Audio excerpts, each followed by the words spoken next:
দর্শক শ্রোতা, উন্নয়নে পিকেএসএফ এর আজকের পর্বে আপনাদেরকে আমি স্বাগত জানাচ্ছি। আমরা বেশ কিছুদিন থেকে পিকেএসএফ এর বিভিন্ন কর্মকাণ্ড এবং তার সহযোগী সংস্থাগুলোর কর্মকাণ্ড নিয়ে বিভিন্ন পর্যায়ে আলোচনা করছি। আজকেও আমরা একটি বিশেষ বিষয়ে আলোচনা করব। সেই বিশেষ বিষয়টি হচ্ছে সমৃদ্ধি। এটি একটি অত্যন্ত নতুন কর্মসূচি। 2 বছরের কম সময় ধরে আমরা এটা পরিচালনা করছি এবং ইতিমধ্যে বেশ কিছু এগিয়ে গিয়েছি এটার বাস্তবায়নে। তো এই বিষয়টি নিয়ে আমরা আলোচনা করব। এটার দার্শনিক ভিত্তিটা বা কি এবং কি কি কর্মসূচি, এই কর্মসূচির আওতায় কি কি কর্মকাণ্ড আছে সেগুলো নিয়ে আমরা আলোচনা করব। এবং আজকে এই বিষয়ে আলোচনা করার জন্য আমার সঙ্গে এখানে স্টুডিওতে আছেন ডক্টর প্রতিমা পাল মজুমদার। তিনি বিআইডিএস এর সিনিয়র রিসার্চ ফেলো এবং পল্লী কর্ম সহায়ক ফাউন্ডেশনের পরিচালনা পর্ষদের সদস্য। আর আছেন জনাব মহসিন আলী, তিনি ওয়েব ফাউন্ডেশনের নির্বাহী পরিচালক। তো আমরা আলোচনায় যাওয়ার আগে এই আজকের যে বিষয় নিয়ে আমরা আলোচনা করব সেই বিষয়ে একটি প্রতিবেদন দেখে আসি।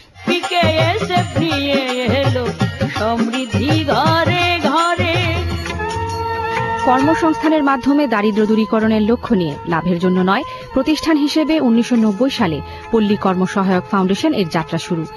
এই লক্ষ্য অর্জনে ভূমিহীন ও সম্পদহীন দরিদ্র পরিবারের জন্য একটি প্রাতিষ্ঠানিক কাঠামোর আওতায় ক্ষুদ্র ঋণ কর্মসূচি শুরুর মাধ্যমে পিকেএসএফ এর কার্যক্রমের সূত্রপাত হয়। নিজস্ব ভাবমূর্তি ও স্বকীয়তা বজায় রেখে পিকেএসএফ উন্নয়ন কর্মকাণ্ডে উৎকৃষ্ট দৃষ্টান্ত স্থাপন করেছে।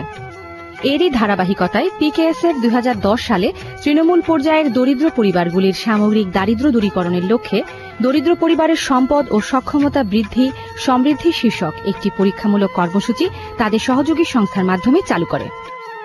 দারিদ্র্য দূরীকরণের লক্ষ্যে তৃণমূল পর্যায় থেকে ত্বরান্বিত টেকসই দারিদ্র্য হ্রাস ও উন্নয়ন প্রক্রিয়া বাস্তবায়নে প্রাথমিকভাবে 21টি সহযোগী সংস্থার মাধ্যমে 21টি ইউনিয়নে কার্যক্রম চালু করেছে। সমৃদ্ধি কার্যক্রমের আওতায় পরিবার ভিত্তিক কার্যক্রম অন্যতম।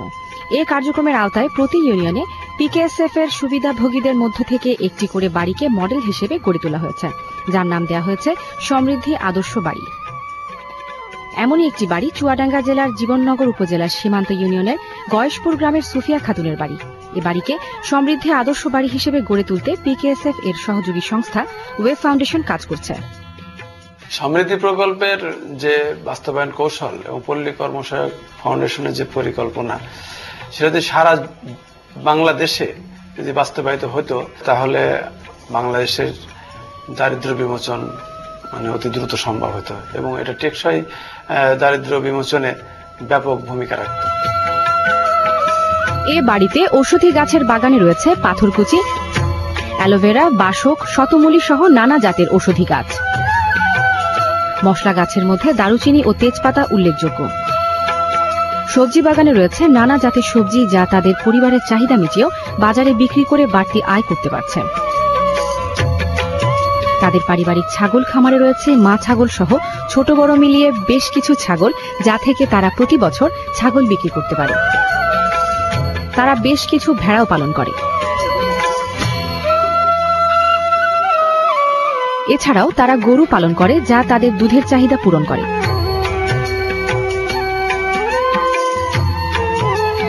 সুফিয়া খাতুনের সমৃদ্ধি আদর্শ বাড়ি গড়ে তুলতে তার স্বামী শাহাদাত হোসেন ও পরিবারের অন্য সদস্যরাও একযোগে কাজ করে চলেছে।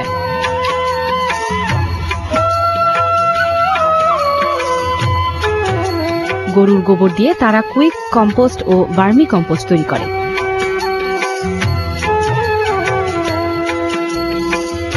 তাদের গবাদি পশুর খাবার চাহিদা মেটানোর জন্য রয়েছে বাড়ির পালানে নেপিয়ার ঘাসের খামার। লাউ, শিম বা মাচার সবজি পোকামাকড়ের হাত থেকে রক্ষা করতে সেক্স ফেরোমন ফাঁদ ব্যবহার করেন।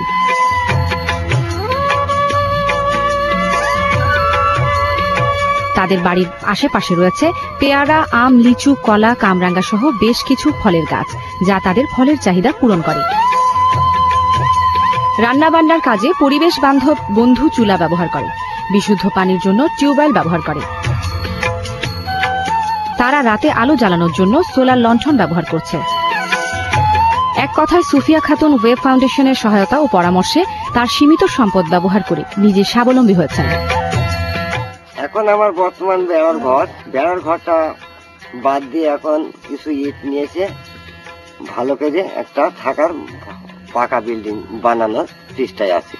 ওই পাওলারা আমাদের বুদ্ধি দিয়েছে যে বাড়ির আশেপাশে জায়গা না ফেলিতে গাছপালা লাগাও, তরি তরকারি করো, শাকসবজি, তারপরে ঔষধের গাছ, পেয়ারা গাছ, কুল গাছ, সবই আমাদের বুদ্ধি থেকে আমরা করেছি। পিকেএসএফ এর এই সমৃদ্ধি কার্যক্রম এর মাধ্যমে তার অর্থনৈতিক উন্নয়ন স্থায়ী রূপ নিবে বলে আশা করা যায়। পিকেএসএফ নিয়ে এলো সমৃদ্ধি ঘরে ঘরে। আমরা প্রতিবেদনটি দেখলাম, এখন আমরা একটু আলোচনায় যাব। প্রথমে যে জিনিসটা আমি ডক্টর প্রতিমা পালের কাছ থেকে জানতে চাইব সেটি হচ্ছে যে এই সমৃদ্ধি, যেটা সক্ষমতা বৃদ্ধি এবং সম্পদ বৃদ্ধির যে কর্মকাণ্ড, এই যে কার্যক্রম, এর দার্শনিক ভিত্তিটাই কি? ক্ষুদ্র ঋণ সেইভাবে কিন্তু দারিদ্র্য থেকে উত্তরণের তেমন সহায়তা দিচ্ছে না। এটা হচ্ছে যে দারিদ্র্যের যতগুলো মাত্রা ছিল সবগুলোকে আক্রমণ করে একটা সমন্বিত উদ্যোগ। সেই সমন্বিত উদ্যোগের মধ্যে কি আছে? প্রথমত ঋণ দেওয়া হবে কর্মসংস্থানের জন্য, তারপরে কি আছে যে তার স্বাস্থ্য বৃদ্ধি করতে হবে, তার শিক্ষা বৃদ্ধি করতে হবে, তার যে পরিবারের যে সদস্যরা আছে তাদের মধ্যেও কিন্তু পটেনশিয়াল বা সম্ভাবনা আছে। সেই সম্ভাবনাগুলো কিভাবে আরো বেশি বৃদ্ধি করা যায় সেই জন্য সহযোগিতা দিতে হবে। তো সেইভাবেও কিন্তু এই প্রোগ্রামটার মধ্যে বিভিন্ন প্রকল্প, বিভিন্ন উদ্যোগ গ্রহণ করা হয়েছে। তারপরে দেখা গেল যে না, স্বাস্থ্য সেবা দিলেই হবে না, স্বাস্থ্য সহায়ক আরো কিছু দিতে হবে। যেমন সেটা হচ্ছে যে পরিবেশকে যদি আমরা স্বাস্থ্য সহায়ক না করতে পারা যায় তাহলে কিন্তু স্বাস্থ্য হিসাবে, সেই জন্য আরম্ভ হলো যে না, কি দিতে হবে যে চুলা, স্বাস্থ্যসম্মত চুলা। নারীর স্বাস্থ্য যদি আমরা রক্ষা করতে চাই তাহলে কিন্তু তার রান্নাঘরের পরিবেশটাকে রক্ষা করতে হবে।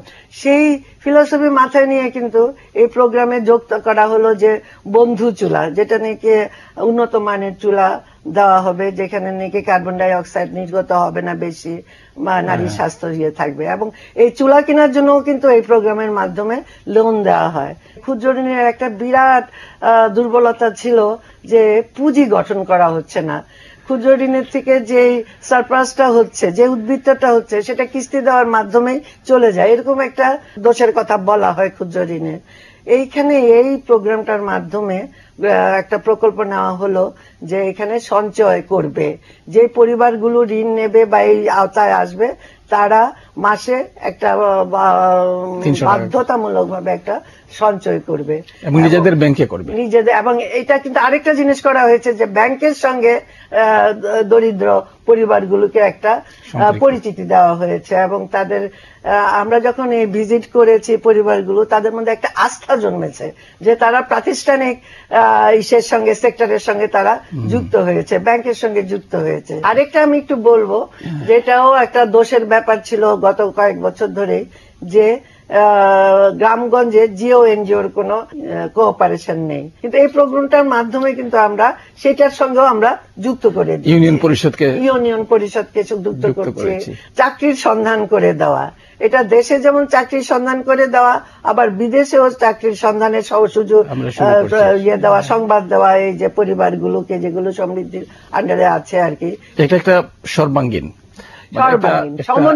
সমন্বিত একটা প্রক্রিয়া, মানে দারিদ্র্যের যতগুলি মাত্রা আছে সবগুলোকে যেন অ্যাড্রেস করা। সেই হিসাবে একটা দরিদ্র পরিবারকে যাতে তার দারিদ্র্য থেকে টেকসই ভাবে উঠতে পারে এবং তারপরে অর্থনৈতিক ভাবে অগ্রগতি। আচ্ছা মহসিন সাহেব, আপনার ধারণা কি? এই প্রথম থেকে একটা উদ্যোগ ছিল যে সমন্বিত উন্নয়ন, একটা দরিদ্র মানুষের সকল দিক থেকে উন্নয়ন নিশ্চিত করা না গেলে সেই উন্নয়নটা টেকসই বা স্থায়িত্বশীল হয় না। এই অভাবটা আমরা বোধ করছিলাম দীর্ঘদিন ধরে, সময়কাল ধরেই বলা যায়।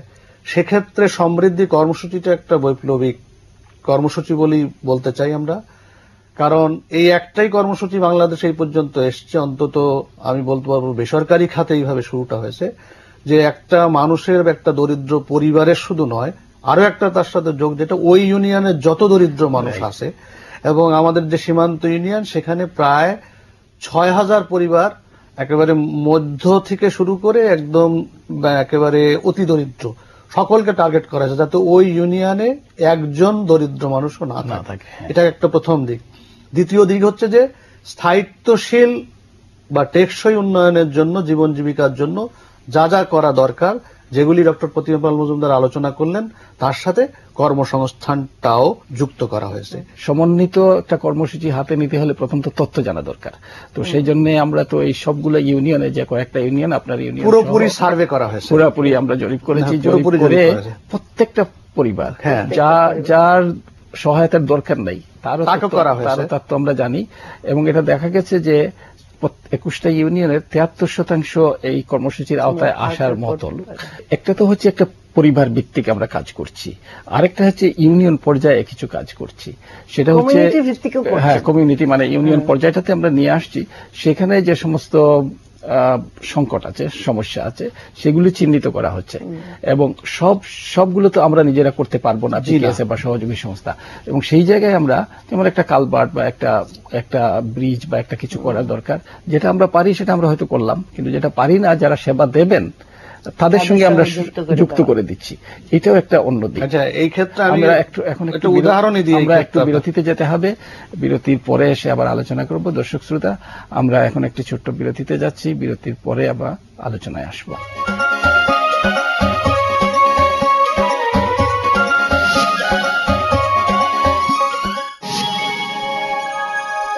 আপনারা দেখছেন উন্নয়নে পিকেএসএফ।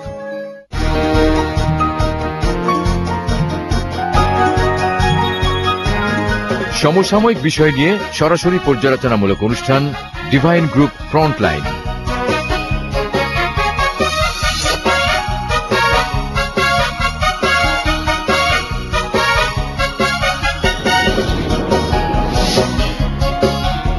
সাংবাদিক মতিউর রহমান চৌধুরীর উপস্থাপনা ও দেওয়ান শামসুর রকিবের প্রযোজনায় ডিভাইন গ্রুপ ফ্রন্টলাইন দেখবেন আজ সন্ধ্যে 6:25। ভাই, আপনি তো মঞ্চেও কাজ করেছেন, মনে আছে আজকে ফরিদি ভাই নাই, ও খুব কষ্ট পায় এর জন্য, যে ফরিদি ভাইয়ের চুল ছিল এত বড়, মনে আছে আমাদের চুল এত বড় ছিল, এত বড় দাড়ি মোছ ছিল, একদম এইভাবে জুটি করে। আমরা তখন মেয়ে পেতাম না নাটক করার জন্য। লিজান আমার আমিতে এসেছেন বিশিষ্ট 2 আলোকচিত্র শিল্পী চঞ্চল মাহমুদ ও ইকবাল আহমেদ। বাবা প্রচন্ড বাধা দিলেন। শিল্পাচার্য জয়নুল আবেদিন সাহেব আমার বাবার বন্ধু ছিলেন, তো আমার ছবি দেখে সবসময় বলতেন যে তুই চারুকলায় ভর্তি হবি। কোনটা বেশি মানে আকর্ষণ করে, কোনটা ক্যামেরার পেছনে না সামনে? না, ক্যামেরার সামনে কিন্তু সত্যি নার্ভাস, আমি কিন্তু এখন একটু নার্ভাস ফিল করছি। আপনার যেটা হয় ছবি তোলার সময় আপনি যেভাবে ওই যে রেডি স্টেডি 1 2 3 টা বলেন, ওটা খুব মজা লাগে আমাদের। রুমানা মালিক মুনমুনের উপস্থাপনা ও সাজ্জাদ হোসাইনের প্রযোজনায় লিজান আমার আমি দেখবেন আজ রাত 9:05। হাসানোর জন্য। হ্যাঁ, বুঝতে পারছি। গানে গানে দেশে দেশে অনুষ্ঠানে স্বাগত জানাচ্ছি আপনাদের সবাইকে।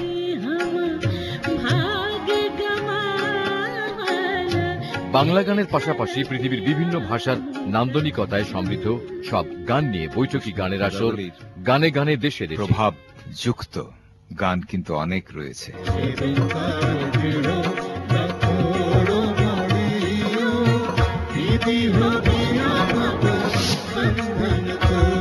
সৈয়দ আব্দুল হাদির উপস্থাপনা ও নাহিদ আহমেদ বিপ্লবের প্রযোজনায় গানে গানে দেশে দেশে দেখবেন 3 মে থেকে প্রতি বৃহস্পতিবার রাত 11:25।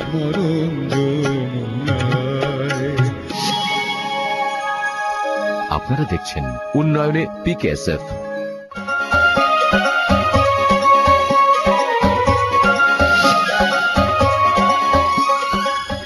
আমরা এখন বিরতি থেকে ফিরে আসলাম আবার আলোচনায়। প্রথমেই আমি মহসিন আলী, আপনি কিছু কথা বলছিলেন যে আমরা যে একটি প্রতিবেদন দেখলাম, সেই প্রতিবেদনে একটা বাড়ির যে অবস্থা দেখা গেল, তো সেই বিষয়ে আরো কিছু বক্তব্য আপনি রাখতে চাচ্ছিলেন, সেটা একটু শুনতে চাই। যে বাড়িটা আপনারা দেখলেন এখন, 1.5 বছর আগেও কিন্তু এই বাড়িটার এরকম অবস্থা ছিল না। এটা একটা জাস্ট ভিটে, তার আর কোনো কিছু নাই। এই জায়গাটায় তার ঘর ছিল টিনের, একটি জাস্ট একটা চালা কোন রকম, আর একটু বেড়া, আর কিছুই ছিল না। এখানে ঘরের সংখ্যা বেড়েছে, গাছপালা ছিল খুবই অল্প, অনেকগুলো গাছপালা হয়েছে, তার মধ্যে কিছু বড় গাছও আছে, ছোট গাছও আছে। তারপরে তার নিজস্ব পানির ব্যবস্থা হয়েছে, বন্ধু চুলার ব্যবস্থা হয়েছে, তার ওইখানে তার পাশাপাশি লণ্ঠনের যে ব্যবস্থা হয়েছে সেটা দেখেছেন, স্বাস্থ্যসম্মত পায়খানার কথা বলেছি। এখন একটা স্বয়ং সম্পূর্ণ পুরোপুরি বাড়ি, যে বাড়িটায় সে বসবাস করে, তার উৎপাদনের যা যা কনজামশন একটা পরিবারের, তার ম্যাক্সিমাম জিনিস ওখানে উৎপাদন হয়। সেটা সে গ্রহণ করে, ব্যবহার করে, তার পাশাপাশি কিছু অতিরিক্ত সে বিক্রিও করে। আরেকটা গুরুত্বপূর্ণ বিষয় আমি এর সাথে যোগ করতে চাই, সেটা হচ্ছে যে ওই সুফিয়া খাতুনের কিন্তু পরিবার পরিচালনায় আগে ব্যক্তিগতভাবে উল্লেখযোগ্য কোনো ভূমিকা ছিল না। এখন কিন্তু পরিকল্পনা, বাস্তবায়ন থেকে শুরু করে সিদ্ধান্ত গ্রহণ সবচেয়ে বড় ব্যাপার। সুফিয়া খাতুনের মধ্যে ওই অ্যাওয়ারনেসটা, ওই দক্ষতাটা ওই জায়গায় এসছে। এবং এমন অনেক সময় হয়েছে আমরা আলাপ করে দেখেছি শাহাদত হোসেনের সাথে, সুফিয়া খাতুনের বুদ্ধিটাই উনি অনেক ক্ষেত্রে বেশি গ্রহণ করছেন। আচ্ছা, এটা তো খুবই উল্লেখযোগ্য, মানে এইটা একটা উল্লেখযোগ্য বিষয় আর কি, যে পরিবারের ভিতরে আচ্ছা ওনাদের দুইজন ছেলে আছে এবং সেই দুইজন ছেলেও এখন কৃষি শ্রম বলতে যেটা বোঝায় সেইটা দেন এবং অবসর সময়ে সুযোগ মতো বাড়িতে, যেমন ওই যে আপনার গরুর ঘাস ইয়ে করা, গরুর খাওয়ানো থেকে শুরু করে এই সমস্ত কার্যক্রমের মধ্যে দিয়েও তারা যুক্ত থাকেন। ওনাদের একটা হেলথ কার্ড দেওয়া আছে। ওই বাড়িরই আশেপাশে মাসে একটা করে এই আপনার স্যাটেলাইট ক্লিনিক হয়। সেই স্যাটেলাইট ক্লিনিকে ওনাদের সমস্যা যা আছে এগুলো নিয়ে যান। শিক্ষার ক্ষেত্রে যেটা আমরা করছি, যে ড্রপ আউট ছেলে প্রাইমারি স্কুলে গেছে মেয়ে, আর পড়ে না, হঠাৎ করে জায়গা পায় না, উৎসাহ পায় না, কখনো বই পায়নি ইতিপূর্বে, এরকম একটা পরিস্থিতি ছিল। সেই জায়গায় এখন ড্রপ আউট চিলড্রেনদেরকে এক জায়গায় একত্রিত করে তাদেরকে উৎসাহিত করে পড়ে দেওয়া, আস্তে আস্তে স্কুলে পাঠানো এবং স্কুলের পড়াশোনা করার মতো যাতে এখানে পায়, এইটা একটা প্রক্রিয়া তার মধ্যে আছে। আচ্ছা, কিন্তু আরেকটা হচ্ছে যে ড্রপ আউট যাতে না হয় সেই ধরনের একটা ব্যবস্থা আছে। হ্যাঁ, সেই ধরনের একটা ব্যবস্থা আছে আর কি, যাতে না হয় স্কুলের ভিতরে যে এক ধরনের কাউন্সেলিং থেকে শুরু করে এগুলো করা, কিন্তু পাশাপাশি ড্রপ আউট হলে যাতে সে আবার ফিরে যেতে পারে, ড্রপ আউট যাতে কমে সেটাও চেষ্টা করা হচ্ছে। ড্রপ আউট হলে তাদেরকে আবার ফিরিয়ে নিয়ে যাওয়া। সমৃদ্ধির একটা প্রোগ্রামে আছে যে ড্রপ আউট বাচ্চাদেরকে একসঙ্গে করে, কারণ অলরেডি এই প্রোগ্রামের এটা অলরেডি যুক্ত হয়েছে, 300 জন টিচারকে দেওয়া হয়েছে, নিয়োগ দেওয়া হয়েছে এই সমৃদ্ধি কর্মসূচির অধীনে। ওই যে গ্রাম ভিত্তিক একজন করে সহায়ক অলরেডি নিয়োগ দেওয়া হয়েছে এবং সেইটা করছে। একটা ইউনিয়নে 9টা ওয়ার্ড কেন্দ্রিক, 9টা জায়গায় 9টা আমরা নাম দিয়েছি লোক উন্নয়ন কেন্দ্র, একটা সেন্টার এবং কমিউনিটি পার্টিসিপেশনে কমিউনিটির লোকজনই জায়গা দিয়েছেন। ওই সেন্টার কেন্দ্রিক আমরা যেটা করছি যে স্যাটেলাইট ক্লিনিকটা ফিক্সড ওইখানে হবে। সরকারি কর্মকর্তাদের সাথে যে লিঙ্কটা আমাদের হয়েছে পশু সম্পদ বিভাগের, ওনাদের ভ্যাকসিনেশন থেকে শুরু করে যত সার্ভিস আছে ওনারা ওখানে গিয়ে দেবেন। এখন বিচ্ছিন্নভাবে ওই যে আপনার ড্রপ আউট চিলড্রেনদের যে কাজটা হচ্ছে বাড়িতে বা কোনো ইয়েতে, সেই কাজটা ওই কেন্দ্রেই হবে। চতুর্থ যেটা চিন্তা করা হয়েছে, অলরেডি কিছু কাজ শুরু হয়েছে, ধরেন কখনো কখনো গ্রামে ওর বিবাদ এটা সেটা, এই সমস্ত বিষয়গুলাও যাতে ওই কেন্দ্রে বসে নির্ধারণ করা। সর্বোচ্চ যেটা সেটা হচ্ছে যে ওখানে মাঝে মাঝে বসে নিজেদের অবস্থা পর্যালোচনা করা, তাদের পরিকল্পনা, ভবিষ্যতে কি করতে চায়, সুবিধা কি অসুবিধা কি, ইভেন বিপণন পর্যন্ত। আচ্ছা, এটা একটা জায়গা যে এক সময়ে ক্ষুদ্র ঋণে যে মিটিং গুলা হতো, বৈঠক গুলা হতো, সেখানে সমস্যা নিয়ে আলোচনা করা হতো যারা সদস্য তারা, এটা আস্তে আস্তে কমে গেছে। এইটা আমার মনে হয় অত্যন্ত জরুরি, সবাই একসঙ্গে মিলে। আরেকটা উদ্যোগ আমাদের আছে, চিন্তা আছে, ভবিষ্যতে একটু আপনার এই ধরনের কৃষি পণ্য সংরক্ষণেরও যাতে একটা ব্যবস্থা করা যায়, কারণ যখনই উৎপাদন বাড়ে তখনই বিক্রি করে ফেলতে হয়, রাখার জায়গা নেই। কিন্তু এছাড়াও আরেকটা দিকেও নজর দেওয়া যেতে পারে, যে যখন উৎপাদন বাড়ে কোনো পণ্যের, সেটাকে প্রক্রিয়াজাতকরণের দিকে আমাদের নজর দিতে হবে। ভবিষ্যতে বোধহয় সেদিকে আমাদের নজর দিতে হবে। যেমন অনেক জায়গায় গাভী পালন, তো গাভী পালন থেকে যে দুধ আসে, সেই দুধটা কিন্তু প্রক্রিয়াজাত না হওয়াতে এরা যে মূল্য পাওয়ার কথা সেটা সবসময় পান না। সেই জন্য যদি আমরা প্রক্রিয়াজাতকরণের দিকে যেতে পারি, তাহলে শুধু এইটা না, অন্যান্য যেমন বিভিন্ন কয়েকটা ইউনিয়ন মিলে একটা সেন্টার এই ধরনের যদি করা যায়, তাহলে আসলেই মানে একটা যুগান্তকারী পরিবর্তনটা হবে। না, আমরা তো শিখছি, তাই না? যে আমরা শুরু করেছিলাম একটা চিন্তাধারা থেকে, অভাব থেকে কিন্তু আমরা শিখছি, এবং এই প্রক্রিয়াটাও কিন্তু, এই কর্মসূচিটাও কিন্তু ব্যতিক্রম নয়। কারণ এখানেও আমাদেরকে শিখতে হবে, শিখে শিখে করতে হবে। আর কোন দিক প্রতিমাপাল কোনটা মনে হয় যে আমাদের এই কর্মসূচির আওতায় যে খুব বিশেষ গুরুত্ব পাচ্ছে? নারীদের মধ্যে যেটা একটা বিরাট অভাব ছিল, সেটা হলো আস্থা এবং তাদের যে একটা মানবিক দিক, যে ডিগনিটি, এই দুইটা জিনিস কিন্তু এই প্রোগ্রামের মাধ্যমে একটা বিশ্বাস, আত্মবিশ্বাস, সে কিছু করতে পারবে বা সে পারে ইচ্ছা করলে, বা তাকে দিয়ে করার সুযোগ দিলে যে সে করতে পারে।